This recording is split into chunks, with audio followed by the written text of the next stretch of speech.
Hello, everybody. Welcome to the webinar, today's webinar, which is organized by the Euroatlantic Center, a Slovak think tank, run mainly by students, and ΚΕΔΙΣΑ, the Center for International Strategic Analysis, a think tank based in Athens, Greece. I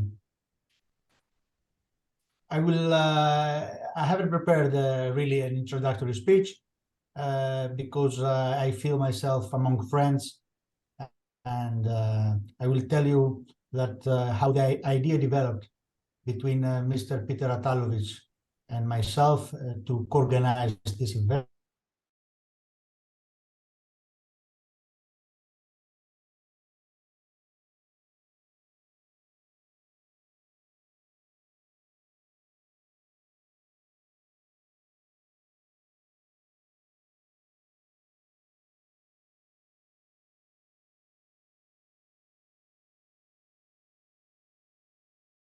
About EU immigration policy, the perspectives from the Slovak and Greek side.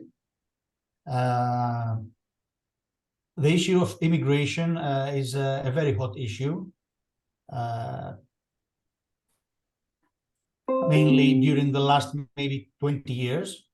In Greece, the first immigration flows, I mean, in a massive way, started in the early 2000s, a few years before the Athens organized the Olympic Games. And then this trend continued. So in Greece, we have almost 2 million immigrants. We cannot really say how many of them are refugees and a refugee status and have received asylum, or how many of them are economic immigrants. This is not clear by the statistics of the Greek state still, because some of them are still not, let's say, registered. In any case, the topic of our today webinar is very interesting also because of new challenges, as we can witness in the recent weeks since the conflict between Israel and Hamas started in early October after the horrendous attack of Hamas against Israel and the retaliatory measures of Israel against Hamas in Gaza Strip, which this means, unfortunately, that we have a huge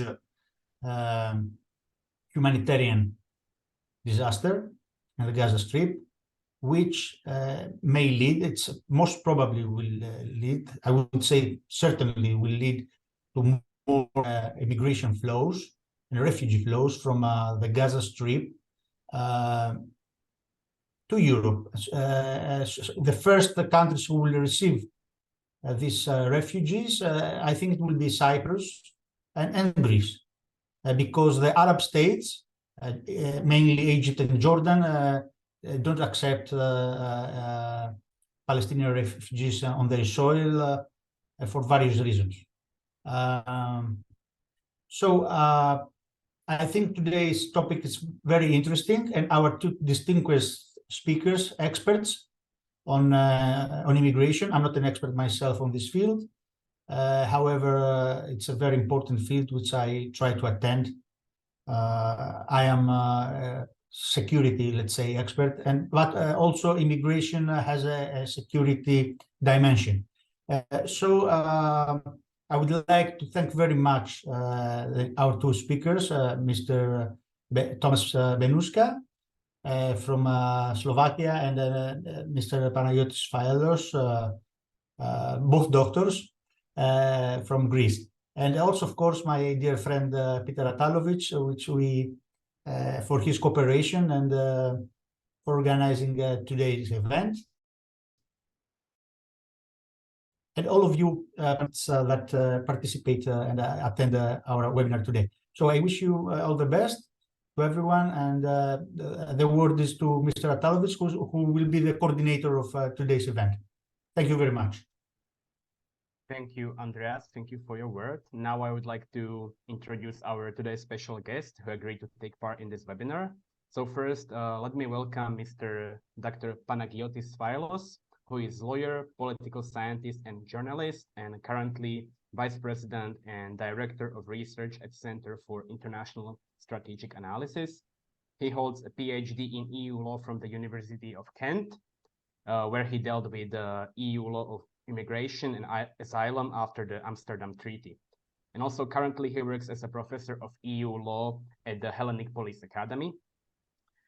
And our second speaker also comes from the academic field. Dr. Tomáš Beňuška is a researcher, postdoctoral fellow in Department of Security Studies at the Faculty of Political Sciences and International Relations of Matěj Běl University in Banská Bystrica.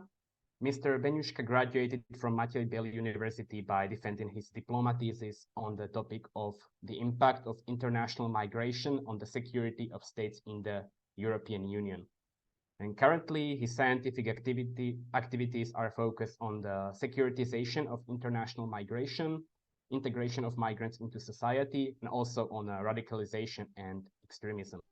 So once again, Mr. Beňuška and Mr. Sfailos, thank you for taking your time and to be part of this webinar. And now I would like to give the floor to our guest to comment more on current legislation process in this policy, in the EU Common Migration Policy, to comment more on national perspectives of Slovakia and Greece, and let's say possible challenges and threats. And afterwards, there will be a space for your question. So please, Mr. Beňuška.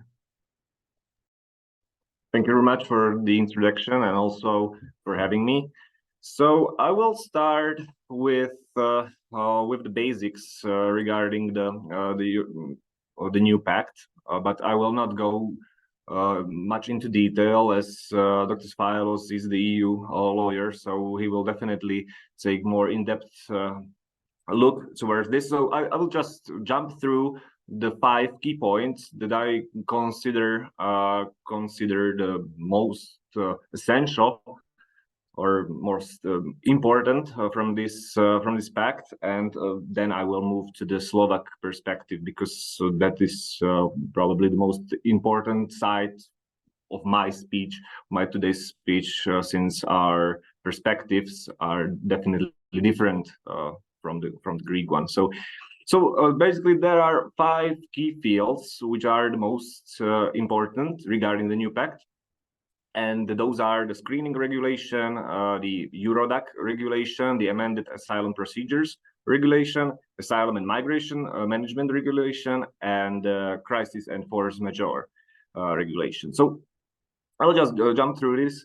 When it comes to the screening regulation, it is basically a procedure that is designed to scan the profile of the asylum seeker. It will be applied to all non-EU people who got into European Union illegally, or who were caught during search and rescue events. So basically on everyone who didn't go through the border control.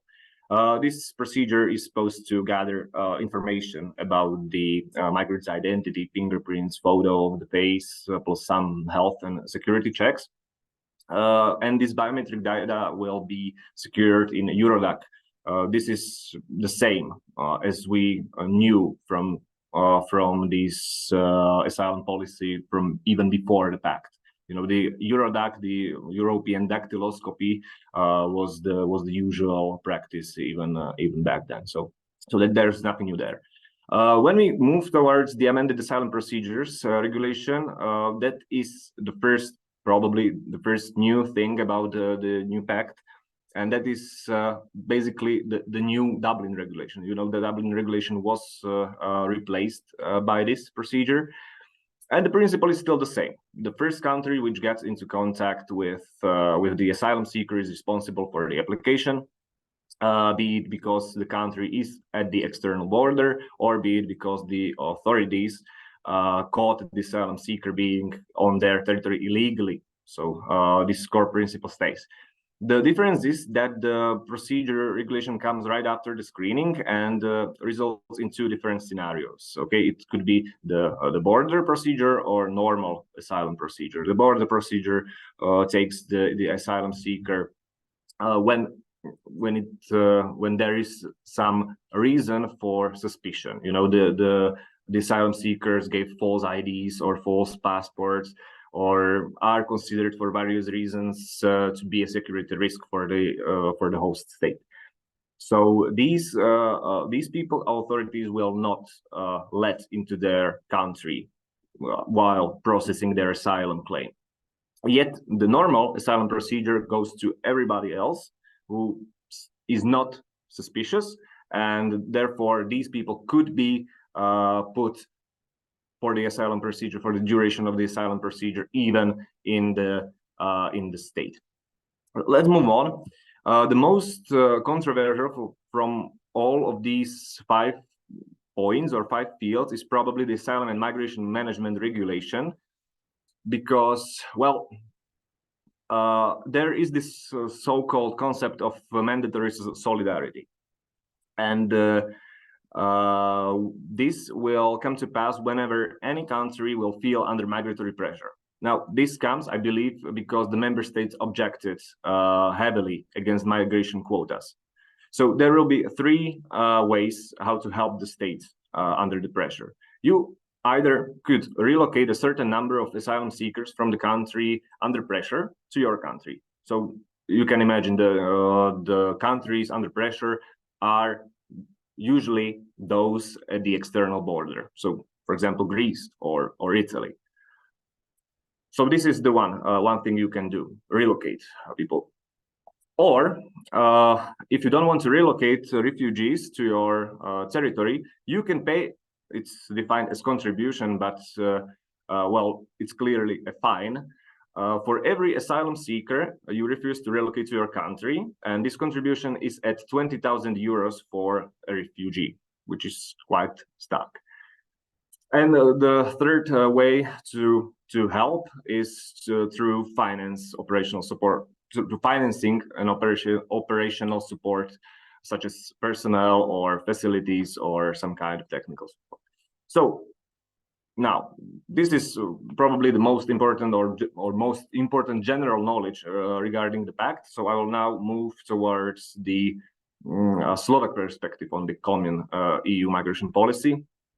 And before we dive into this, I feel it's needed to describe the situation with migration in Slovakia. When it comes to Slovakia, we are not usually a target country or a target of the migration flows, and therefore we don't really come to contact with migration as a lot of people might imagine. Let's put migration from Ukraine aside for a bit. I will come to that later. Of course, we come to contact with migrants from Ukraine, but we are still not a target for migration for various reasons. One of them being our position on the map. Yes, we are on the external border of European Union, but not on the strong migration route. And the second being that we are not the most desirable country for most migrants or refugees, for that matter. So what we are, though, is a country led by demagogues, and I don't want to politicize and turn this into some angry rant about the government or play the role of some dissident of some kind. So I'm sorry if this sounded a bit expressive, or if I'm going to sound a bit expressive further into my presentation, but I feel that we can't abstain from commenting on the government's position if we are supposed to talk about the Slovak perspective on migration or common EU migration policy. Because what is the Slovak perspective? Whose perspective? It is the perspective of the general public or of the academics or non-governmental sector. I feel that I'm here today to talk about the government which represents us, sadly. And as I recall, the first time the topic of migration came to Slovakia was during the European migration crisis back in 2015, or probably a year before or a year after. And before this, this topic wasn't an issue really in Slovak society, and we didn't really care that much. As I said, Slovakia wasn't that popular among migrants, refugees, even less so. What then constituted the backbone of the asylum system was the so-called Dublin system, as I said. And a part of this Dublin system was, of course, the clause which subjected the states to a migration quota. That was the most hated thing about the Dublin system, I can imagine. And yes, it was quite reasonable, so to speak, because European migration policy will always put pressure on the border states. It is just the way it is. And while during non-crisis times, it may be plausible, it will definitely start being an issue during a crisis.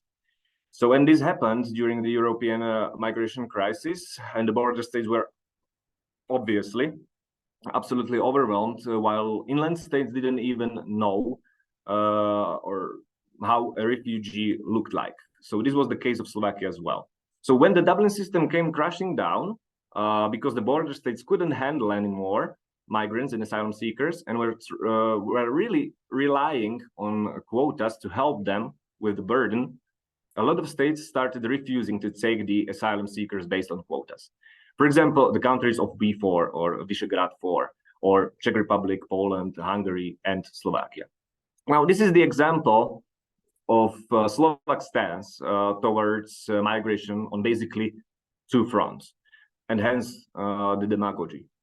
Robert Fico was the prime minister back then, and he was refusing the quotas alongside the whole V4. But if you remember, a European Commission sued the V4 countries for not respecting the rules and for refusing the quotas. But if you remember, it didn't sue Slovakia, which came as a surprise. And why was that? Because in the end, we took a few refugee families based on quotas.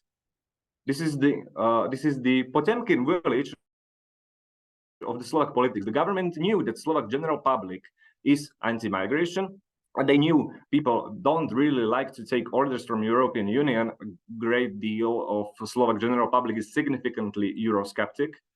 So publicly they rejected the Brussels dictate, as they call it. Yet when nobody was looking, we took refugees to not anger the European Union. And we still took just a handful, even though our capacity is definitely bigger than a handful of families that we actually took. And back in these days, I dare say that the topic of migration was a strong reason why right-wing extremists in Slovakia got into parliament in 2016. They were scaring people by creating a narrative that this big bad Islamic wave will come and establish Islam here, and they will take our women and whatnot. And this wasn't only them, but even platforms such as Smer, but it's one of the leading parties as well today, which were saying that if we absolutely have to take some refugees we should take the Christians at least, because they are culturally closer to us, and they were afraid that the Muslims will not understand our way of life, and it will be a cultural shock to them. They wouldn't integrate, and it will bring only trouble to our state. And the majority of people apparently were of the same mind or of the same notion. So since this was the public discourse back then. However, to be fair, I was writing this thesis, as Mr. Atalovic told us. It was shortly after these times, and I was monitoring the whole European Union and their stances towards this migration crisis, because it was a crisis for every state, basically. And to be fair, in all of the European Union member states, a radical anti-immigration party got at least into parliament, if not into government. So Slovakia wasn't that special in this thing. But whereas countries such as, for example, UK or Germany or Benelux countries or even Greece have the numbers to support such moods, not that I agree, but still, Slovakia doesn't have these numbers. We can look, I have some numbers here, a statistic for the last 13 years of asylum claims being accepted by Slovakia. This is not some hearsay, this is from the official side of the Ministry of Interior of the Slovak Republic. So since 2010 until September 2023, we gave asylum to 396 people. So in 13 years, we gave asylum to less than 400 people. Of course, more than 5,000 people asked for asylum, which is still a really small number, considering it's 13 years period. But we are so exclusive that we rejected a stark majority of them. So the year the migration crisis officially started, 2015, we gave asylum to 8 people. In 2017, Robert Fico the government was protesting the migration quotas. We gave asylum to 29 people. So I must say that the Slovak anti-immigration stance is, in my eyes, completely unfounded. And yes, one might argue that we can learn from the mistakes of others, and that we see how migration can affect states based on the example of the Western Europe, but we do not have this experience, and yet we let migration topic pretty much define our political situation. We still remain a transit country for migrants and refugees.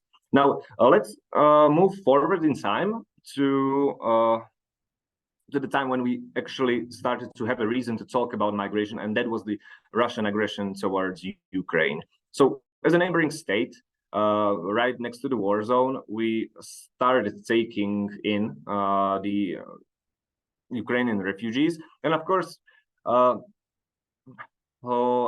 we took a lot of them, well, relatively, but it was definitely a more or a lot bigger number than we were used to. And so, of course, a year back there was a different government, but the opposition parties instantly took this topic and started mining. And of course, apart from the actual pro-Russian stance and the stance towards the conflict in itself, they of course didn't want the refugees, so the anti-immigration rhetoric started again. And somehow, this time, it didn't matter that Ukrainian refugees exactly fit the profile set during the European migration crisis back in 2015, because then we had these preferred refugees. Why don't we take Christians? They are culturally closer to us. We can't take Muslims because they are culturally too far away from us. Yes, well, now we have Ukrainians, which are Slavs, which are Christians, and our neighbors. We almost understand our languages without even knowing just how to speak the language. And even a lot of these Ukrainian refugees even speak Slovak language. So the same people advocating that we should bring only culturally close refugees to Slovakia were the first ones to stand in opposition against them when they started to come. So even though they didn't use arguments about Islam and unwillingness to get used to the Western style of life, they still kept the one about the refugees being expensive and burden to the states and whatnot. So even though these reasons were quite different for both groups of the refugees, if we can just those Middle Eastern refugees subsume to one group, they still are unwelcome equally in Slovakia. So, of course, the numbers of Ukrainian refugees compared to any other refugees are significantly different. To this day, there is more than 107,000 Ukrainian refugees registered in Slovakia.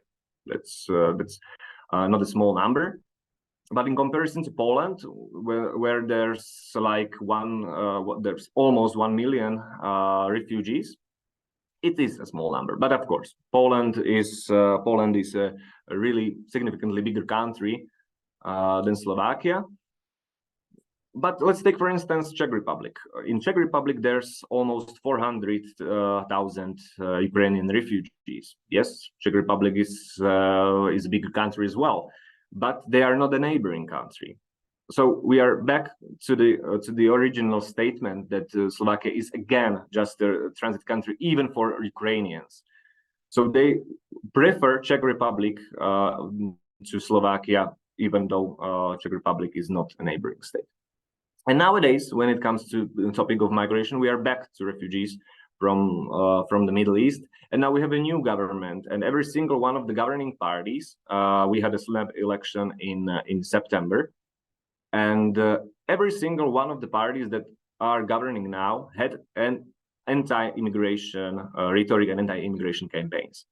So once again, they are doing these publicity stunts, such as this great action against illegal migration on the southern border with Hungary, which you all, well, at least people from Slovakia definitely heard of, which cost a lot of money. And they brought horses and drones and vehicles and whatnot, and yet they didn't catch any migrants. Exactly zero migrants were intercepted that night. So finally, circling back to the new pact on asylum and migration, the Slovak perspective will be really cold, I think. In October, there was this vote in the European Union regarding the pact, and Slovakia abstained from the vote. It is needed to say that it was at the end of the provisional government, and because our government fell, and so we had a provisional government for a few months. But I still dare say that we can expect even stronger opinions against the pact from now on. And the point Slovakia abstained from voting for is obviously the fine for refusing of the relocation of refugees. And I get that. Nobody likes being ordered around, and to many it might seem that these are the quotas again. Because yes, you don't need to take these migrants to your territory, but you have to pay a really big sum of money. And yes, the more so when 20,000 euros is a standardized fine. So let's standardized fine for every country, every member state. So let's take, for instance, an unlikely scenario that, for example, Germany, as the strongest European economy, would refuse to relocate some refugees to their territory. They would still pay the 20 euros, the same as Slovakia, which has a significantly smaller GDP. So the GDP is not taken into account whatsoever. And this is far from fair. And maybe if there would be some ratio based on the GDP of the countries, it would be more acceptable for more countries. But I understand that they wanted to provide an incentive to relocate, not discourage the relocation. But I must say that there actually maybe is a ratio, because well, the fine is standardized for 20,000, yeah, right? But when it comes to the number of relocations, that's based on the capacity of the different states. So if the migratory pressure would come to the states, to the border states, and they would need to relocate the migrants, Germany would have to take more than Slovakia, but still they would need to pay for 20,000. Another thing about the pact that I don't quite like is the migratory pressure which state can declare, and that is under and which triggers basically this relocation mechanism. I didn't quite catch what this migratory pressure means, how it is defined, because we need to have it clearly defined, I think, because if it's relative and the states can declare it as they see fit, then they can basically abuse it. I can imagine that states could actually abuse it and declare that they are under migratory pressure when they have a lot more capacity to take, for example. And that would lead again to unnecessary tensions within the EU. So I don't know if this is quite exactly defined, and if it's not, I can see a problem there. But all in all, to summarize this, I'm quite in favor of this pact. It is unfair to the external border states which are on the route, such as Greece, because they will take the pressure and most of the asylum applications, and they will struggle eventually. And we cannot forget that we are a union for a reason, and we should help each other, because the union is, might be cliche to say, but it is really only as strong as its weakest link. And we could see it in the last migration crisis. As solidarity failed and the border states were overwhelmed, states started refusing the EU law and the rules, and it all went to catastrophe. So let's be completely honest here. I think we can be of the same mind here, that nobody wants to take in refugees. Nobody wants the trouble, of course. Even the refugees don't want the trouble of seeking refuge in another country. But if we want or not, that is completely irrelevant. We have to come to terms with this reality, that we need to deal with this, and we should not cherry pick, as a lot of European Union member states tend to do so. And European Union brings a lot of benefits, but also obligations. And I think that this is the right balance. Nothing is ever free. So we need to help each other, and that is the right way. So that will be all from my side for now, and I will happily answer any questions you might have after Dr. Sfailos. Thank you very much. Thank you very much, Mr. Benushka. And now I would like to give the floor to Mr. Sfailos for his contribution to this discussion. First of all, I would like to thank you all for the invitation. And I would like to agree with Mr. Benushka that solidarity is very important in the European Union, and the pact, the immigration pact, is very important, although it has taken a lot of time to progress, and this is because there have been a lot of reactions and a lot of problems in the way that the migration policy is formulated in the European Union. So I would like to focus on some issues at the European and Greek levels of migration in order to see what lies ahead, especially when this pact, as we hope, is adopted and becomes legislation. First of all, in order to show the Greek view of the migration, I'd like to say that Greece has witnessed for many years a lot of disasters in the sea, like the recent one in Pylos in South Greece. And also Greece has shown a lot of massive influx of immigrants. In 2015, for example, the Eastern Aegean Islands became, it was very, very difficult, the situation, with thousands of migrants coming into the shores of the Aegean Islands. And we saw the same crisis in 2020, when the northern border of Evros was in crisis, with thousands of migrants leaving Turkey. And this was a situation that created a humanitarian crisis.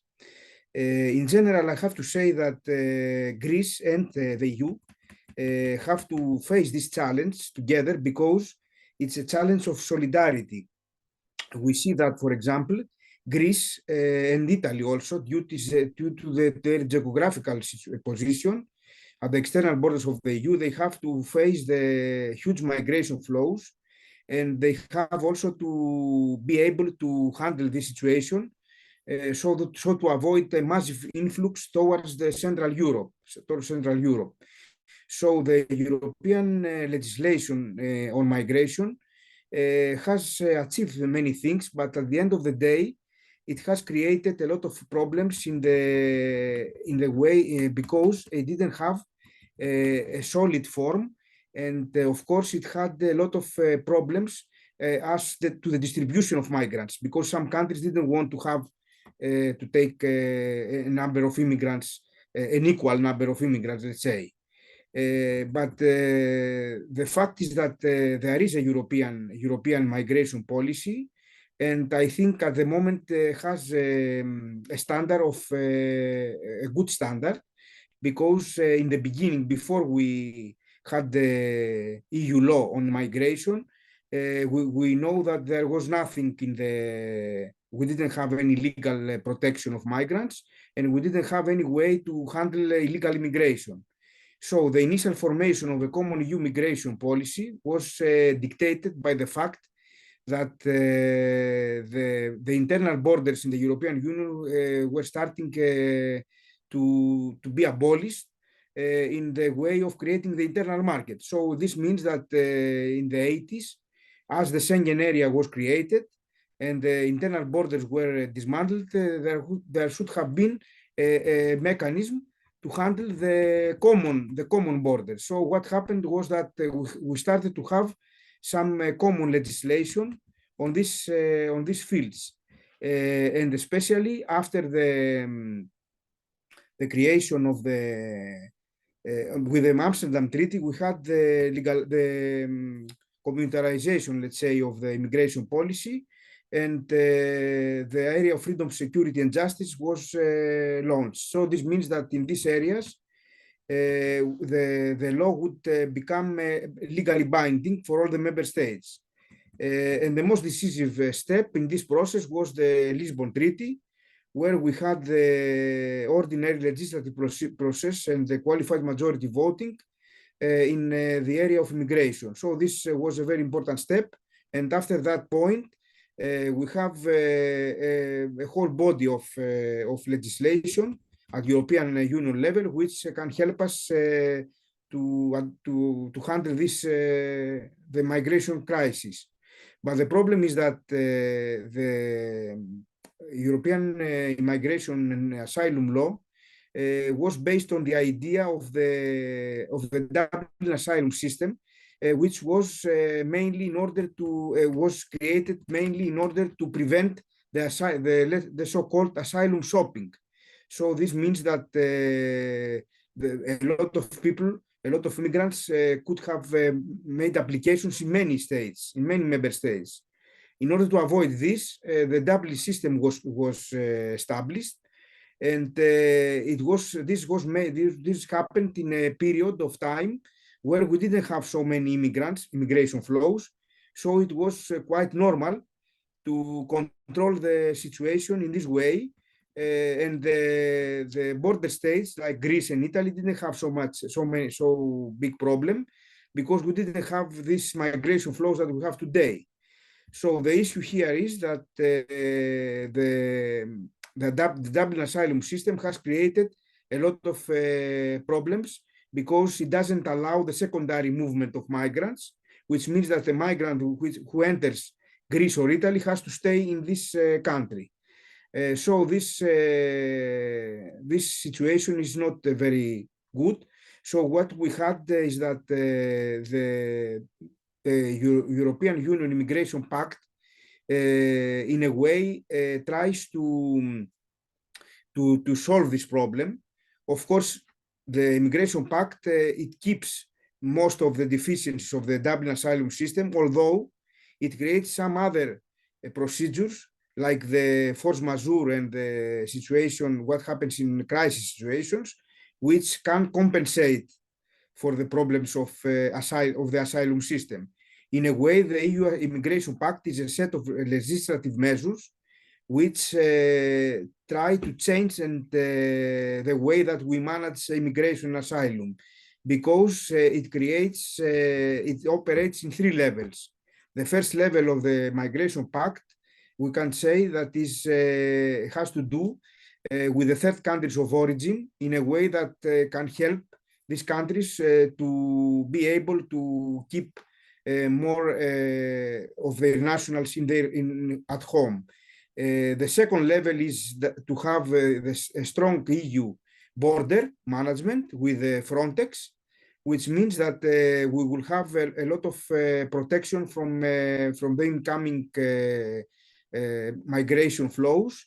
And the third level is the one that has to create the system of solidarity, which mainly means that when there is a migration crisis, the member states at crisis can get help from the other member states, or they can also relocate migrants.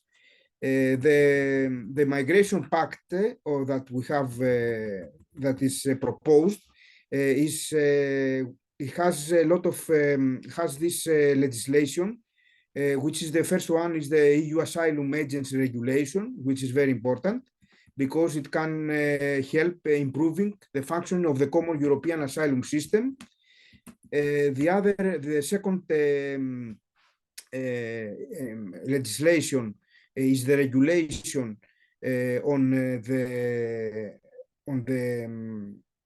that we have the regulation that is proposed on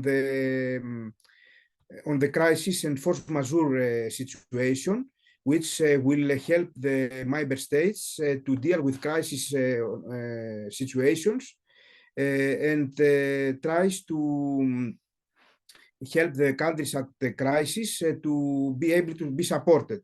So in the event of a crisis or a force majeure, as we say, the member states will be empowered to apply special rules on asylum and return procedures.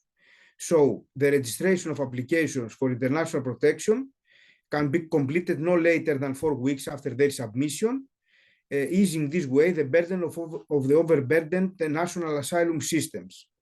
Also, a member state facing a crisis situation can request the solidarity assistance from other member states, and this can take the form of relocating asylum seekers or beneficiaries of international protection from a member state in crisis, let's say from Greece, to other member states, which will take the responsibility for examining asylum applications or alternative measures of solidarity.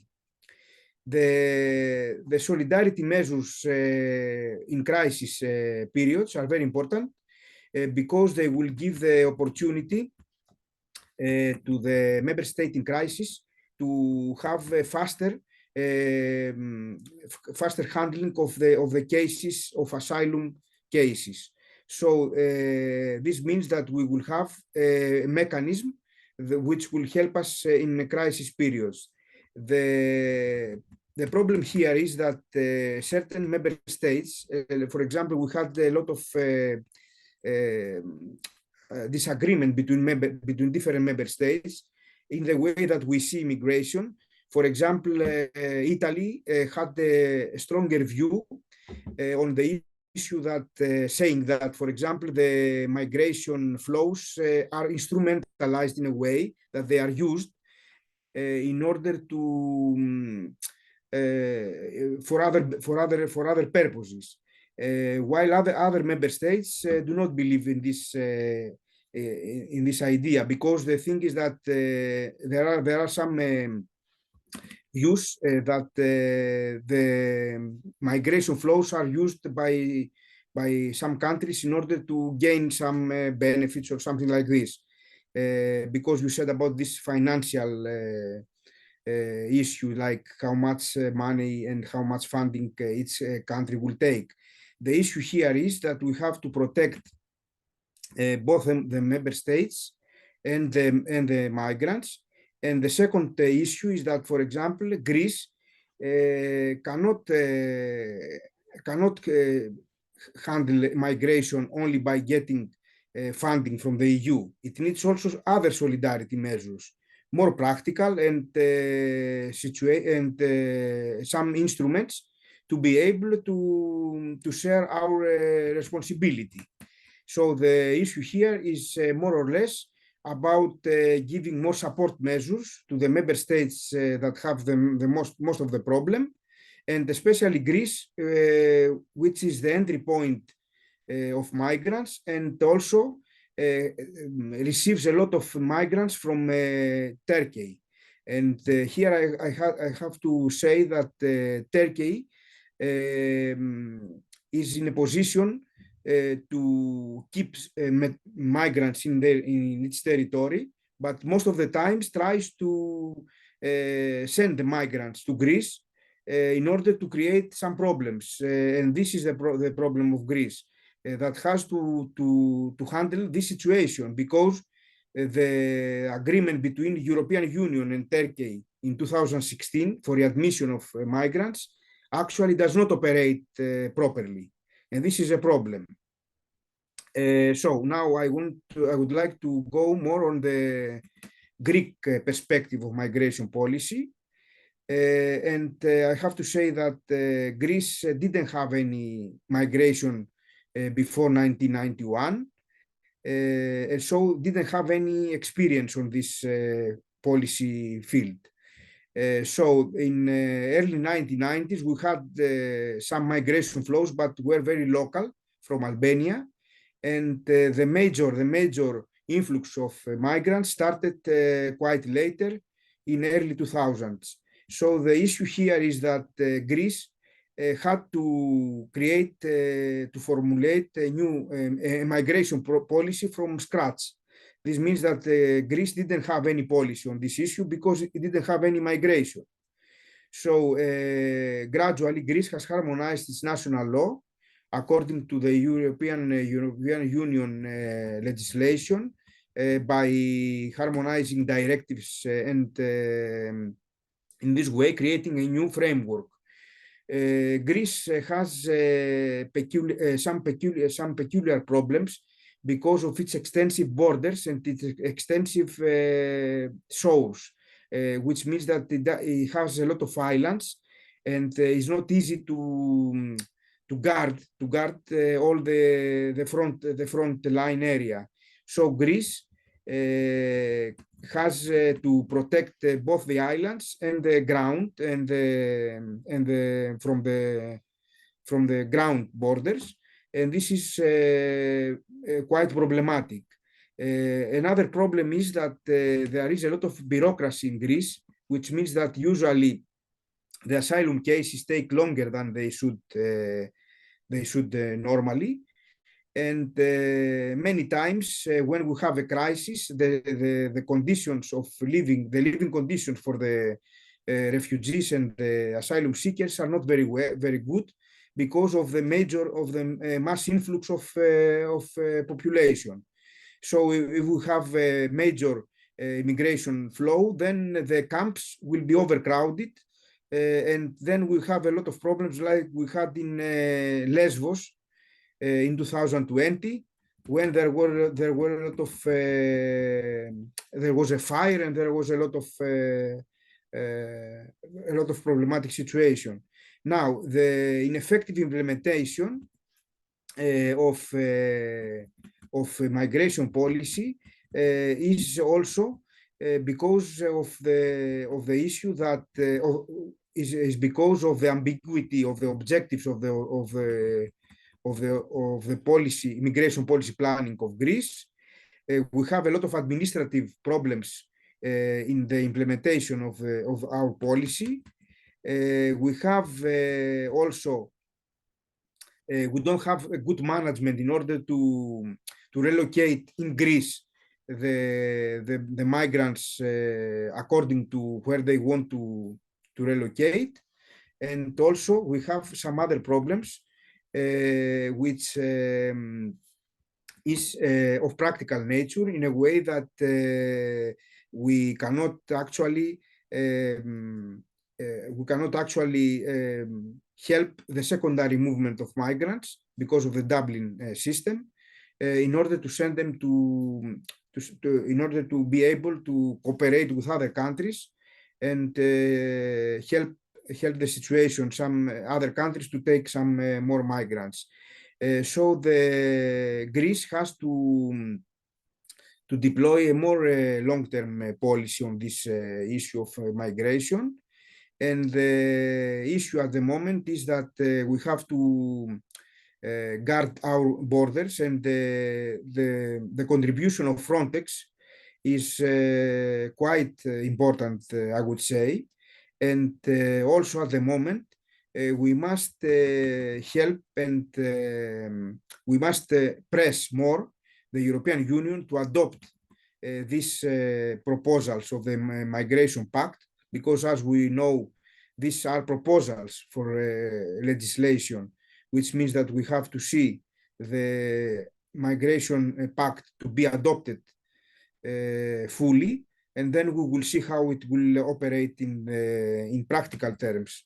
So I believe that the ongoing immigration crisis that will be continued, because we have also we might have new migrants coming from the war zone of Israel, So solidarity is very important. And I believe that there must be a new plan for this new arrivals. And the issue here is that we have to adopt a different policy. For example, we see that the Migration Pact has faced resistance by some countries, and the issue here is that we have to see whether we can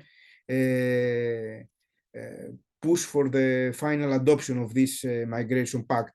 In general, I believe that Greece has to follow a policy which will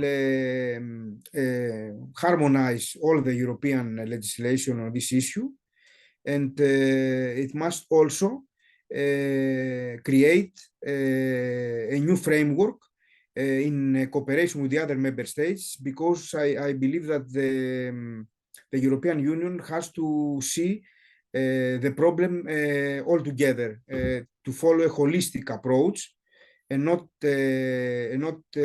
have these disagreements between member states, which create more problems.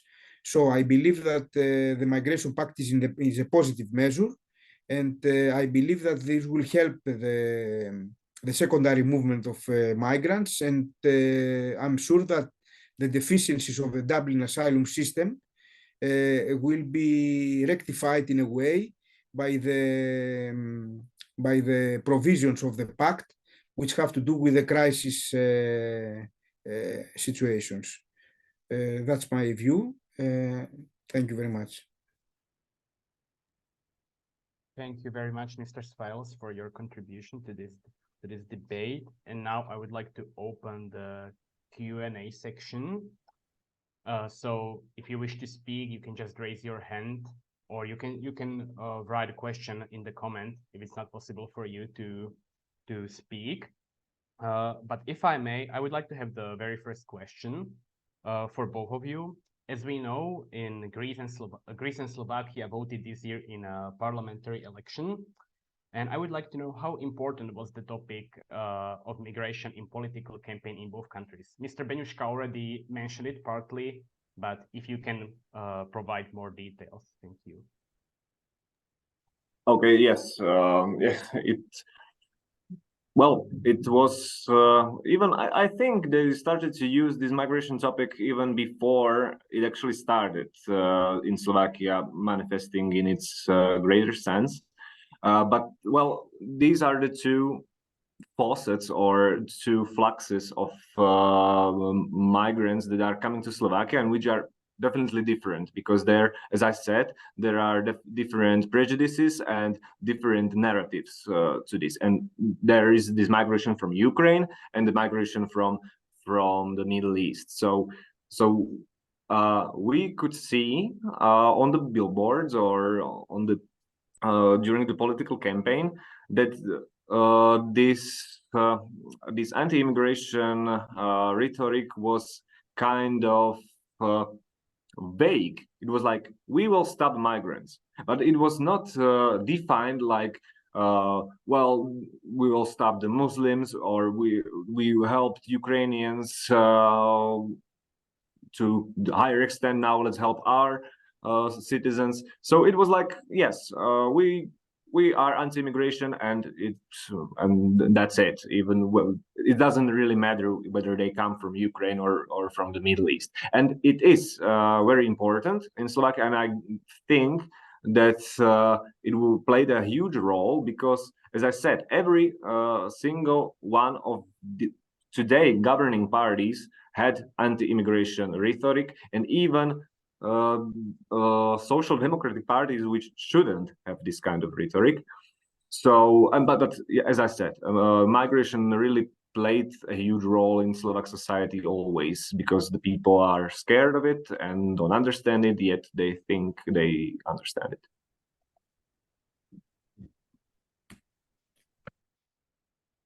Thank you for the question. I'd like to say that in Greece, actually, migration does not take so much of the political discussions, and this is not good because it's a topic that politicians mainly avoid to say a lot.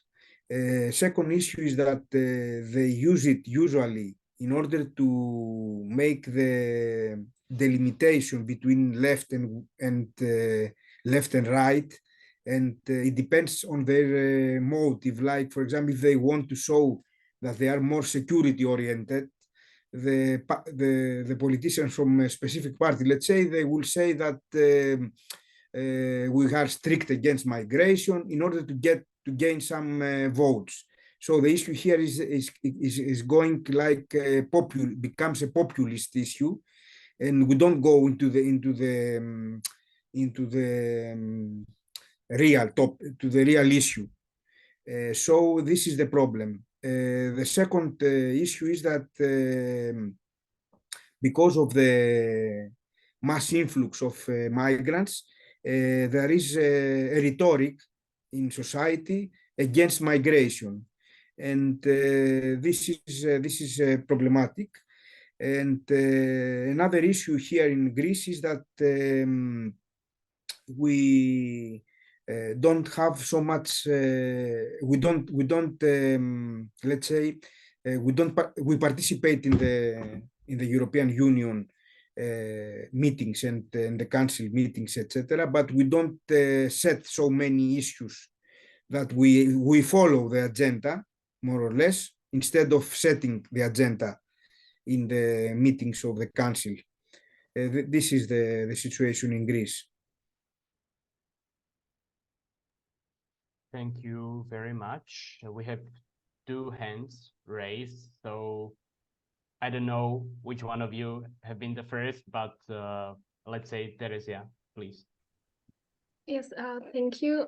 Thanks to both speakers. I actually have a question that's more regarding the future, because from what I know, the final adoption should be in April 2024, which is quite a close date. And you both mentioned that there will most likely be issues with this final adoption on the EU level. So I was wondering how it will be somehow solved domestically, this issue of the new migration plan. And I know that Mr. Benyushke already mentioned there the topic most likely will be politicized, but maybe you could tell us more, and also on the maybe if it's also going to be an important topic in the Greek government. Thank you. I think I can answer the first one, as I did so back then in the previous question. So I will just take the word. I hope Dr. Sfailos is okay with that. Yes,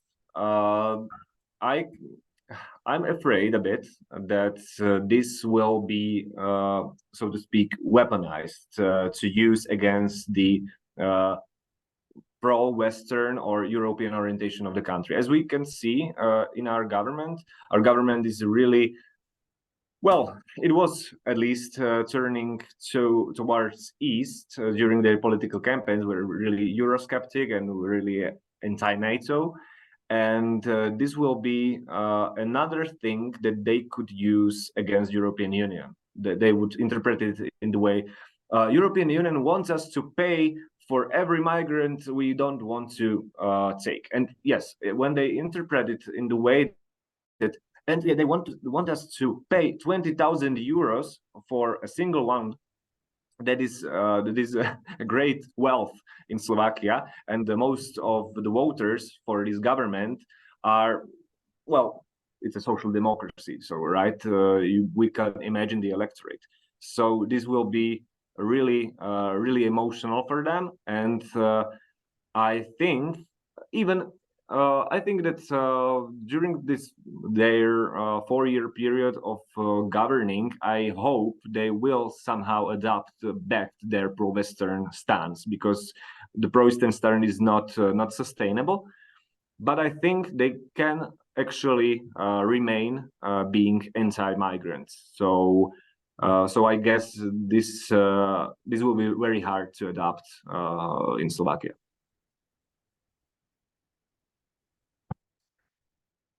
Yes, I agree. And the issue here is that the future in migration policy, the future of migration policy in the European Union, it will face a lot of problems in the future, I think, because we have a lot of different views on the idea. We have different kind of governments, like, for example, in Italy, we have a more right-wing, far right-wing government. In other member states, we have different views. We saw, especially now, with in the negotiations for this pact for the crisis regulation, this force majeure regulation, that Germany and Italy had some disagreement on some points. And the issue here is that the Central European countries, like especially big countries like Germany, want to have a different view on this issue than other countries which are at the border of the European Union. I think this will be problematic. Also, at some point, some countries that don't want to receive more migrants again might resist the new legislation. The problem here is that there's not a uniform, let's say, a uniform view on the issue of migration, and it's something that creates social conflict, because the views are strong on this, especially on the issue of migration from Muslim countries. This different culture leads some politicians to become more aggressive. So I think this is the problem, because apart from the European level, the governments and the prime ministers and the ministers have to face their internal political situation. You see, that is a political cost that we say, in other words. That's what I believe, yes. Thank you. Now, Vanessa also has a question, please. Good evening. Thank you for this great discussion. I would like to ask you, Mr. Sfailos, as mentioned at the beginning, Greece is expecting a bigger wave of migrants in the context of the conflict in the Middle East. Even Mitsotakis has been discussing this issue quite actively, for example, with the German Chancellor lately. So my question is, what challenges do you think the Greek government is facing in order to, let's just say, manage with this situation? Thank you. Thank you. Yes, the situation for Greece is different, quite different from other countries like Slovakia, because actually we are in the area of Eastern Mediterranean, and we are the first points of were the first points from the war zone. Like, for example, many people who will go from there, from the war zone, from Palestine, they will come. One of the states that they will come is also Greece, apart from Turkey and from other countries. But the issue that these people want to come to a European Union country. So I think we will have a lot of new migration flow from the Middle East, but I think it's also that there are problems with Turkey and the way that Turkey will handle migration flows, because we have seen many times in the past that Turkey uses these migration flows as an instrument to get more benefits from the European Union, and has to Erdogan play some diplomatic games around migration. That's the problem of Greece, because it has to face the is the first country that will face the problems, I think.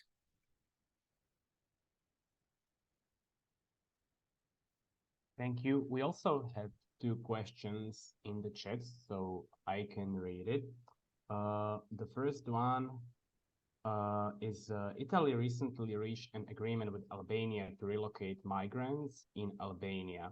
Is this agreement compatible with the EU legislation? This is the question probably for Mr. Sfailos.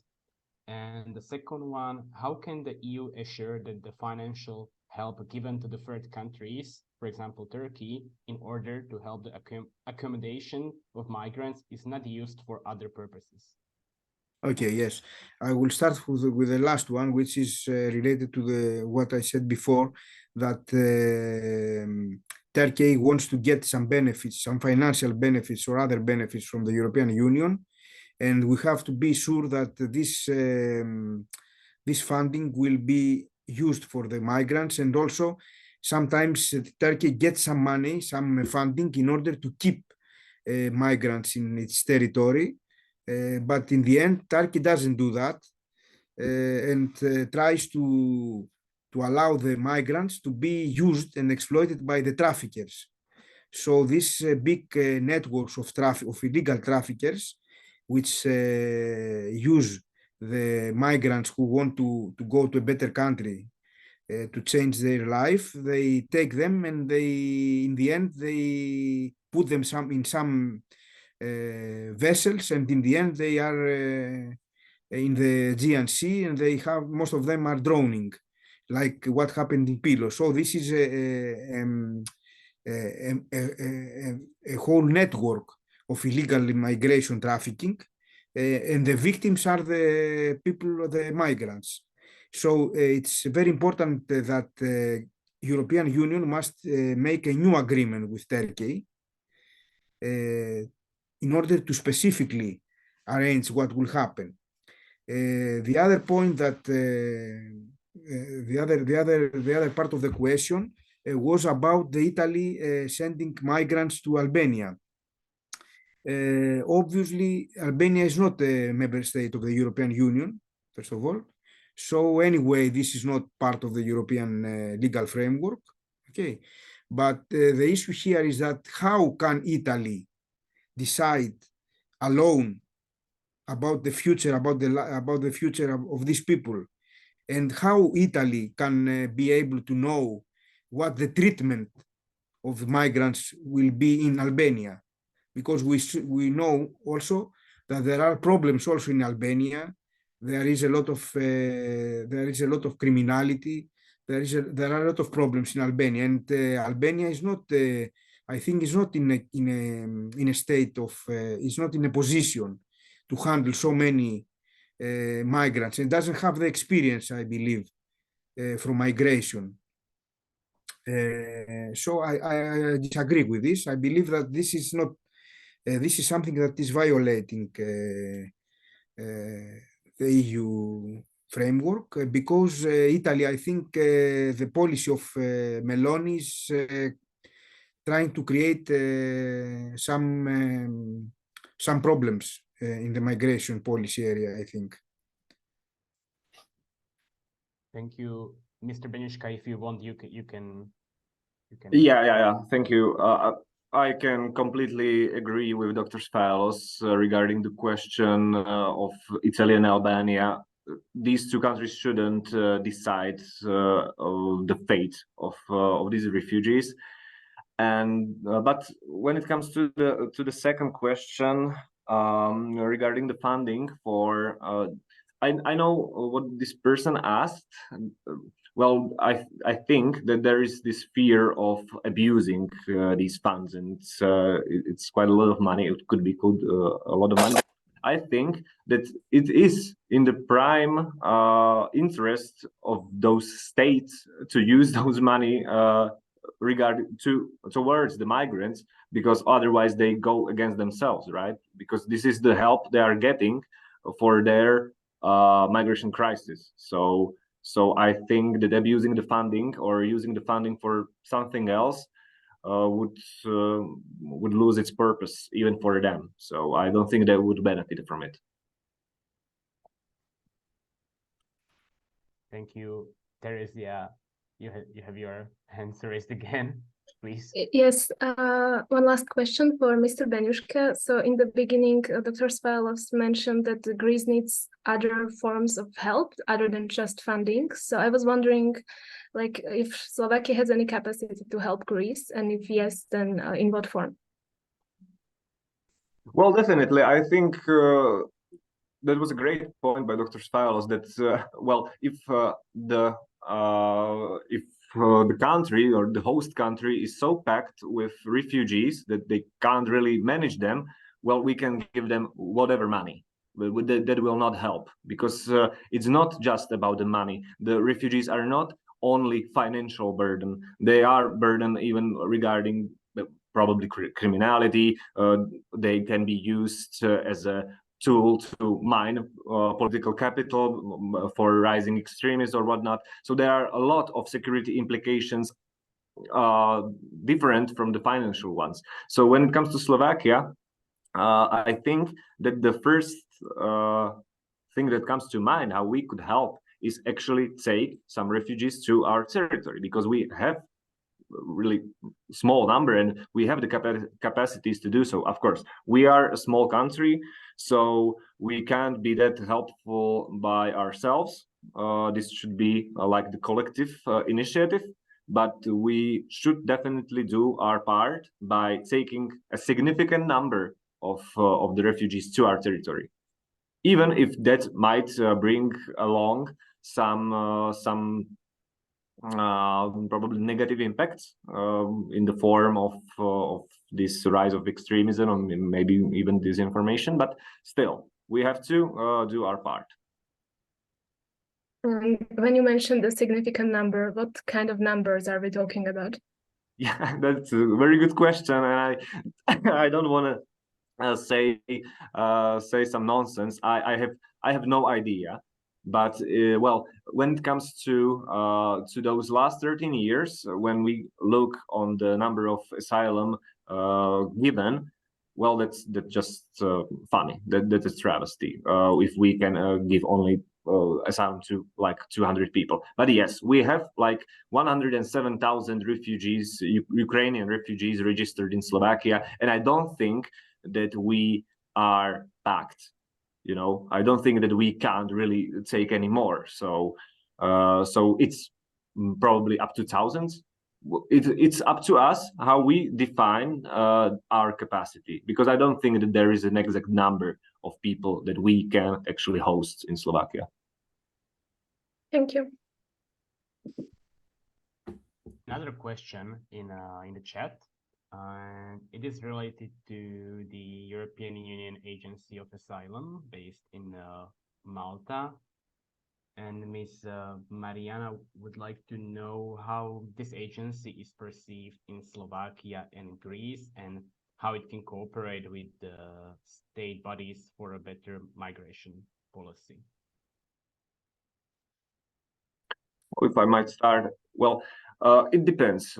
As I said during during my presentation at the beginning, Slovakia is divided to different, let's say, layers of the society, and they are really different in their views on social issues. So it would depend. For when it comes to government, anything that tries to help migrants or is pro-migration is considered, well, as something bad. You know, well, at least when it comes to Ukrainian refugees, there was this poll that said that every second Slovak is against Ukrainian refugees or has a negative view on Ukrainian refugees. And this is regarding the refugees that are actually culturally close to Slovaks. So we can't really talk about this whole, like the whole Slovakia has this kind of perspective, because Slovakia is really divided and polarized. I know I didn't really answer the questions, but I I can't really answer it because of this. Mr. Sfailos. In general, I believe that this agency tries to help the situation, but of course, it can only provide support on asylum processes and to asylum seekers. So we can say that it has a very good supportive role, but of course, it's not the only body that has the responsibility, because there are a lot of different bodies that are involved in these processes and in the member states and in centrally in the European asylum system. What I believe is that the asylum policy is a bit problematic because, as we said before, and we agreed on this, that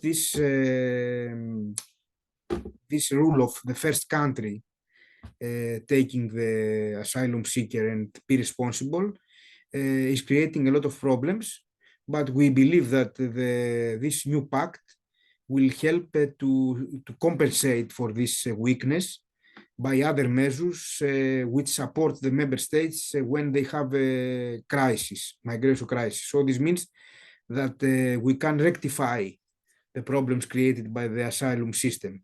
Now, this body, the European Asylum Agency, can also contribute to the creation of a better policy. That's for sure. I agree with this. Thank you. Thank you. I encourage our audience to participate more actively. But if I may, I have another question.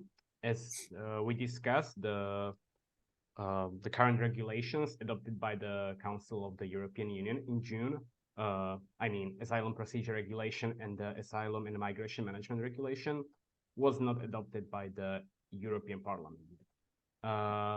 Can you comment more on the positions of different groups in the European Parliament? How do they perceive these regulations?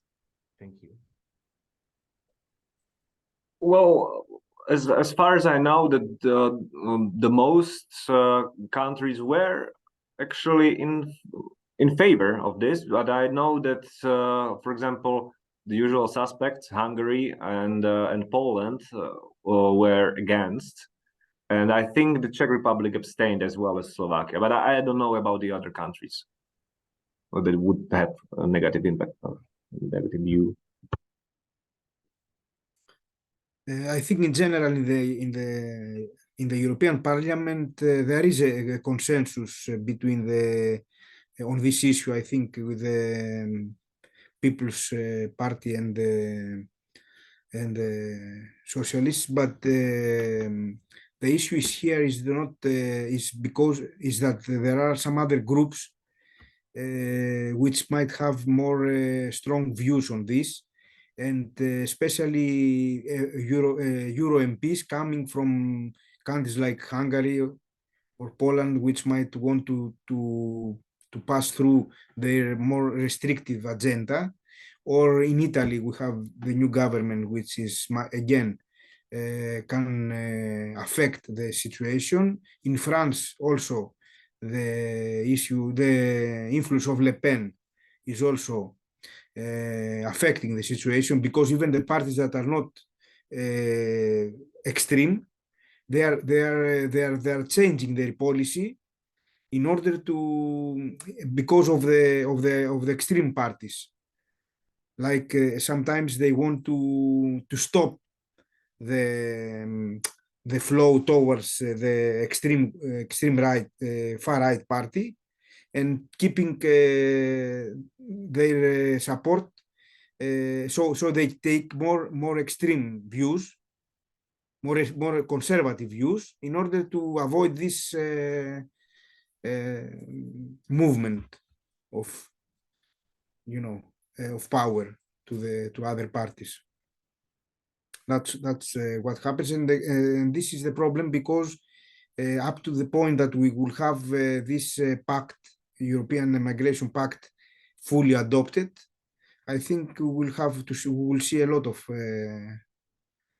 we will have a lot of difficult times to pass, I think. Thank you, Teresia. Yes, I do have one last question for Dr. Sfailos. From the perspective of law, I was wondering, in case the pact is adopted fully, how hard is it then to implement it to the national legislations? I'm not a student of law, so I don't know much about it. Thank you. Yes, of course, thank you. The issue here is that if we have a fully adopted European Immigration Pact, it will become part of EU law, which means that we will be binding. If it's a regulation, because the regulation is applies automatically to all the country, to all the member states without any legislation. So you have to implement it compulsorily. And the directives that have to be implemented in national law by certain dates. So this means if we have the migration pact, there's no way to avoid it. So I think it will be implemented because it will have to be harmonized. There'll be harmonization of minimum standards in all the member states. So I think all these regulations that are proposed now, and the last one that was proposed recently in November now, this one will be the crisis management regulation will apply as soon as it's voted. It will apply to all the member states. So I think it will change a lot the legislation of migration. The pact will change a lot the situation, I think. Thank you for explanation. Thank you. I can't see any other question, so maybe I think we can finish. So I would like to thank both speakers, Mr. Benyushka and Mr. Sfailos, for all the information you shared with us. I hope this webinar helped all participants to better understand the common EU migration policy and its creation, and to better understand all potential threats and obstacles and challenges we face in this area. Before ending this webinar, I would like to ask those of you who can to switch your camera so we can make a few screenshots and put it on our social medias. So please, if you can, it's not mandatory, but if you can, it would be fine. Alexandra, you can take a few screenshots if you're ready. Yes, I'm ready. And then Andreas, also you have a question then. Tell us when you're finished, Alexandra.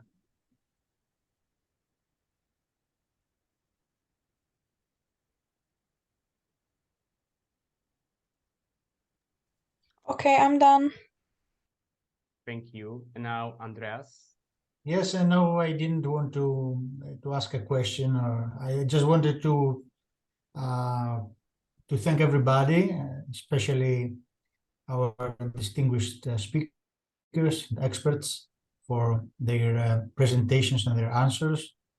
I think it was a quite fruitful evening for everybody who participated. And I would like to thank once more you, Peter, and the Euroatlantic Center for the cooperation and for this joint event. And I hope we will be able to co-organize other such events with other interesting topics in the near future. So I thank you all for participating in this event this evening. Thank you very much. Thank you once again, and have a nice rest of the day. Goodbye. Thank you very much for having us. Goodbye.